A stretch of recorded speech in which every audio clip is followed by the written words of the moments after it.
At this time, I'd like to call on General Manager of the Grenada Solid Waste Management Authority, Mr. Lyndon Robinson, to deliver the official welcome and opening remarks.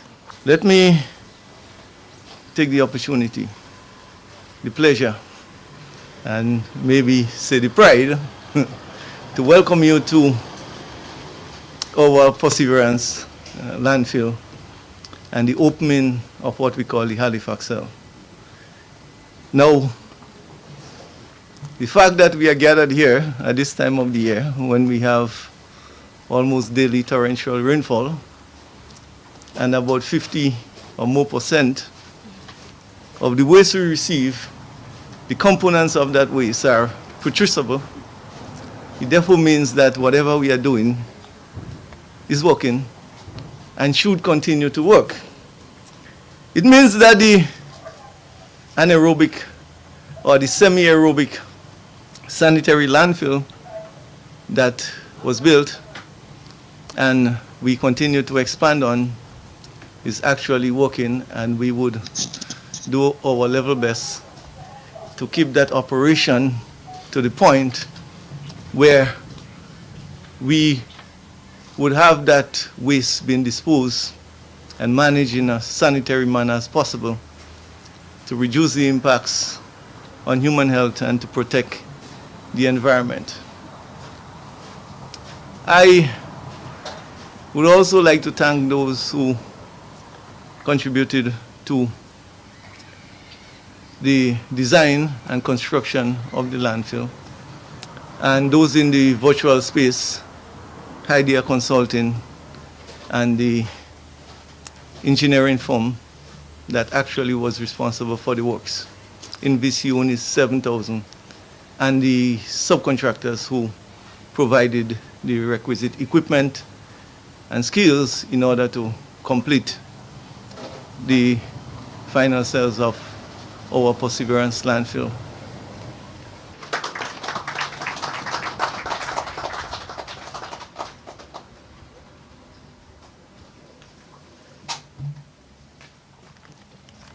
Thank you very much, Mr. Roach. This sets the stage for quite a lot of public education that has to be done in terms of not just those listening here, but we know that quite a lot, well, we need to get compliance from the entire state of Grenada, Carriacou, and Petit Martinique if we ought to succeed in any waste diversion initiative. And so we are committed, the Grenada Solid Waste Management Authority. I think that we went all out to ensure that this project is brought to Grenada. Hence, I think that we topped the list of qualifying countries to have this project implemented here. And we would not let down on that momentum going forward. Now, the Integrated Solid Waste Management Project for Grenada comprised a number of consultancies. And under this project, one of the consultancies was the rehabilitation of the Perseverance Landfill. It had a lot to do also with the old site, the old problematic site that really was a challenge, not for us alone in terms of addressing the whole issue of the waste, huge waste quantities going there, the fires, etc. But I think for all of Grenada, we know its contribution to pollution of the Halifax Bay, the frequent fires, etc. And it was capped before, it is now capped again. Completely, we hope this time. I don't think that we can go back to that site to use that site again. I think that quite a lot has been done to bring it to the stage that it is. The other components would be this landfill project, rehabilitation of this landfill site and the construction of the new cell that is to be known as the Halifax cell, to give us some more insight into the Integrated Solid Waste Management Project and this landfill project. No other person than the project manager and our operations manager, Mr. Alison Neptune.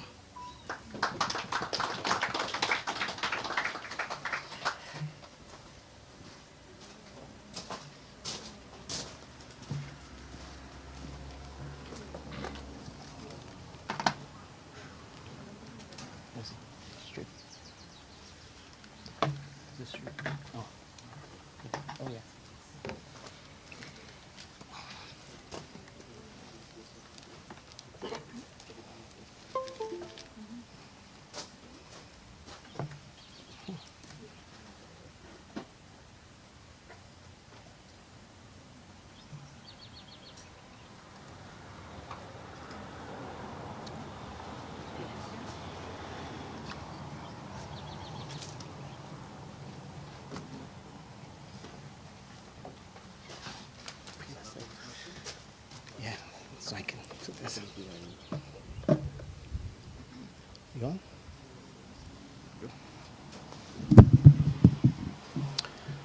Good afternoon, folks. Good afternoon, colleagues. Minister, it's good to see you here. It's not very often that we have all that visitors to the landfill. It's not one of the first place would be on your visitors list, but we are happy that you are here. And my name is Alison Neptune. I would just do an overview of the Integrated Solid Waste Project, specifically the landfill, the construction of the landfill.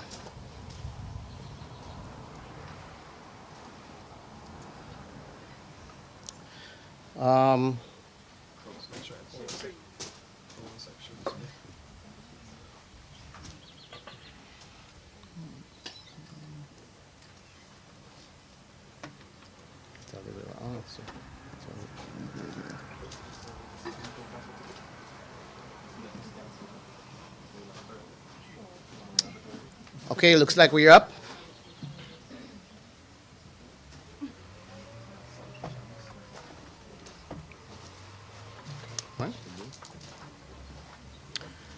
Okay, the contents of this presentation, we're going to look at just a background of that project. We will look also at the project summary, a description of the project. We will also look at some contract information, the layout, the original scope of the project, and we'll look at some additional works.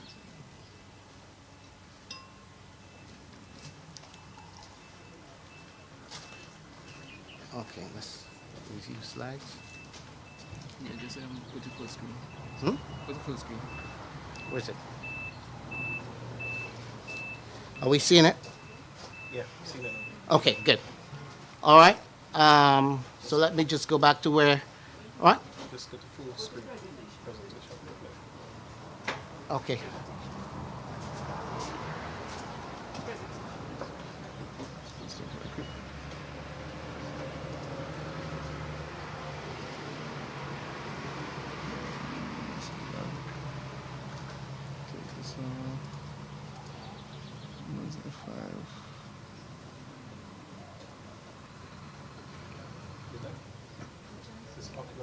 And now, are we okay? Yes. Oh, good. All right, good. So let me go on to the next slide. We're going to look at some of the additional works that were done and take a look at the leachate pond layout and the design cell capacity, and we'll finally look at some challenges that we had. In 2001, as Ms. Julian would have mentioned, the first of 6 cells were commissioned. And that cell 1 just lasted 1 year because of heavy rains and landslides and that cell collapsed. Then in 2009, a consulting firm was hired to do a design that would basically, that design would be a design that would enable us to continue to use those cells. Idea, which is an Italian company, was then contracted to review the previous design. And they had some changes to that design. So Idea, as the consultant, was hired to create a new design, prepare the tender documents, and to supervise the works that was done. Inversiones 7000 was contracted to do the work, to complete the work. This is some loan information here. Some of you may have interest in it. It's the total project loan would have been about $15 million US, but that did not involve only the solid waste or the construction of the landfill. There were many different components which was part of the integrated solid waste management project. The project in itself, it involved the land acquisition. We had a situation where that section of the Perseverance area, we had persons living on those, and we had to get them out so that we can use that area for the leachate pond. But that took a while, but eventually we got them, they were out. Then we look at the civil works. This is also the major component of the Perseverance Landfill. Then we have the equipment, where we are expected to buy some new trucks, and so institutional strengthening and capacity building, public awareness, monitoring and evaluation, and composting feasibility studies are all part of the integrated solid waste management project. But we are going to zero in on the construction of the Perseverance Landfill, or what we can refer to as the additional cells. We have to understand that initially cell 1 was developed, and I said this collapsed. So we had cell 2, 3, 4, 5, and 6. So that is what we are concentrating more on now.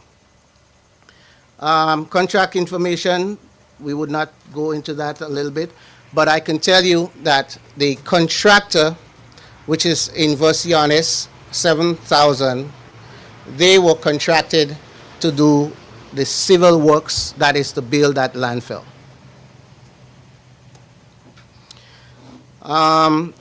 This is a layout of the site. What you're seeing here would be, if we look at here, that is the main road that we're talking about along this western main road. This area is what we refer to as the berm. And I could tell you that Perseverance is not one of the most suitable sites for a landfill. We've spent a lot of money in building retaining structures. Because of the slope, because of the instability of the soil, the land, we've had to spend a lot of money. Instead of that money going into more landfill space, it's like you're building a house on a slope, and you have to build a big back wall. That is going to take 10% or 15% of your monies. So that is what it is. We had to spend a lot of money on building retaining structures so that at least we could create an area for that space. That red line, if you can see, this is the new road, the construction of that new road, and that brought us to the top of the Tipping Bay area. Now, I said cell 1 and cell 2. Cell 1 was developed, cell 2 was not developed, but we still had the space area for that. And so, therefore, that road was constructed so that we can access that space up at cell 2. And it's exactly, if we go up to the top where you would see that Tipping Bay area, that is what we refer to as the cell 2. And then the new landfill is what we basically would refer to as cell 3, 4, 5, and 6. The original scope, and I'm saying original because we've had some additional works done. The original scope was to rehabilitate cell 1 and 2, construct the new landfill and the leachate treatment area, which is on the other side of the road. The new access road, that is what I was talking about, that concrete road that brings us up to the top of cell 2. And washing bay. Washing bay refers to where the trucks come from dumping, that they can wash before they get back onto our main street areas. closure of old dump site. That was a separate component. That was a separate component that we now incorporated as part of the works that the original or the contractor had to perform. So that many of you would have passed the area and would see how much this has improved. All right. The cell had to be reshaped. We had to bring in soil and create a stable slope so that now we can have a stable area where later on in the years to come we could probably use this for additional sites. The installation, additional works. And so when the scope was first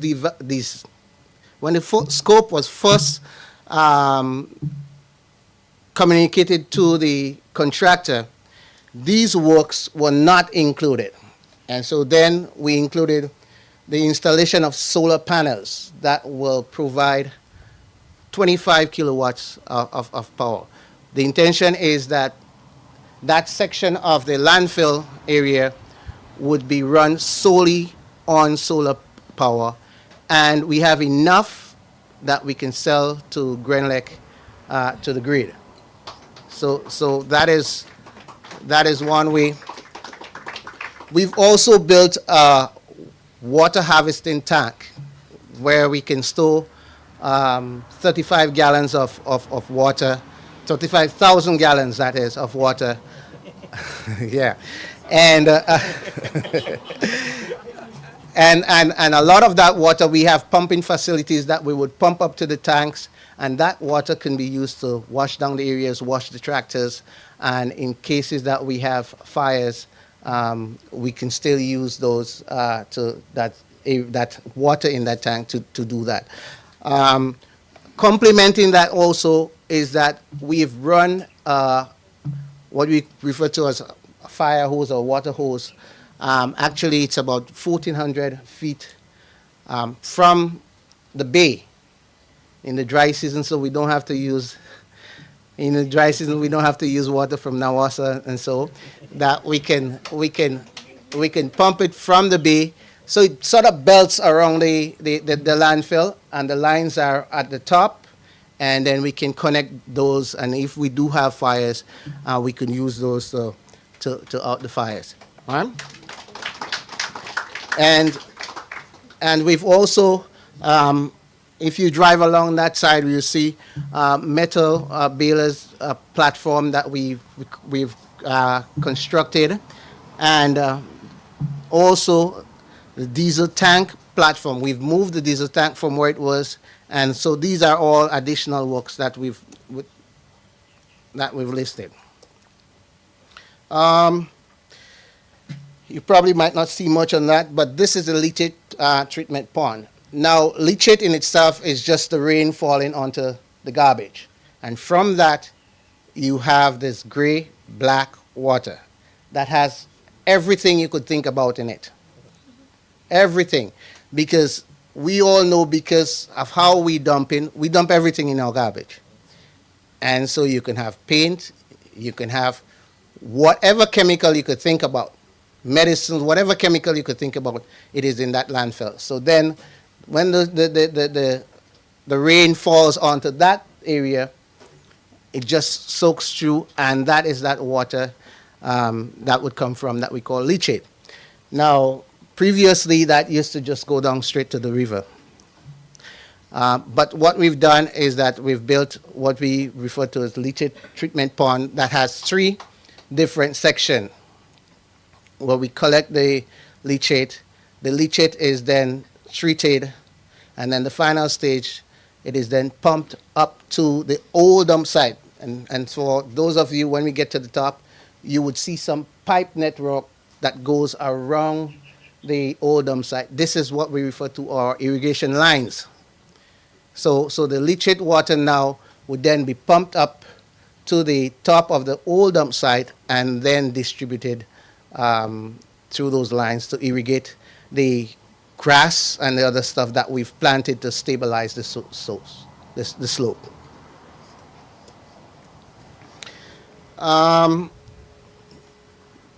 That says here, cell 1 and 2. And I want you to take note of design, all right? Cell 1 and 2, we have 60, let me pull this aside. We have 61 cubic meters. Now, that in itself may not mean anything to you. If I tell you 60 cubic meters of space, it don't mean anything. If I tell you 1 year of space, it would mean something more to you, right? And we have, from this, remember I said to you, cell 1 collapsed and cell 2 was not developed, but it still had available space. That was that concrete line, concrete road that we talk about to the top. So we still have, that was the space that was available at that time. We've used up a lot of that since. The new landfill, we have 174,000 cubic meters. Initially, there was a time frame on those, but we have to be mindful that the time frame that we put on those depends on the volume of waste that we generate. And I'm saying design. When this was done, it was in 2009, and so we were using data that were 10, 15 years old. And at that time, the waste that was generated, we could have said, well, you know what, we'll get 2, 3, 4, 5, 6 years from that landfill space. But I can tell you that our waste generation has increased significantly. And so the numbers now, we may have to do some adjustment to that numbers.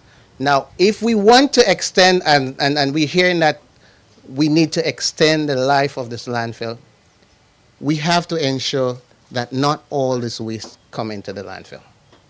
There are a lot of stuff that definitely should not be coming in. We don't need to have all this bush and all this stuff coming into the landfill, right? So there are many different ways we try to see how we can divert this waste, and we have, as part of the project, we have the composting feasibility study that would try and address those areas so that at least we can divert those and extend the life of that landfill.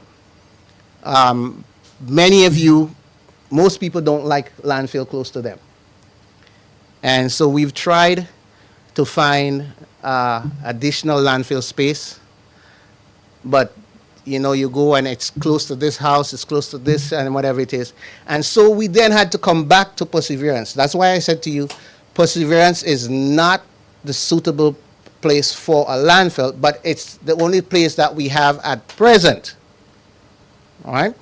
If anybody has space close enough to them for a landfill, let me know so that'll make my work at least easier.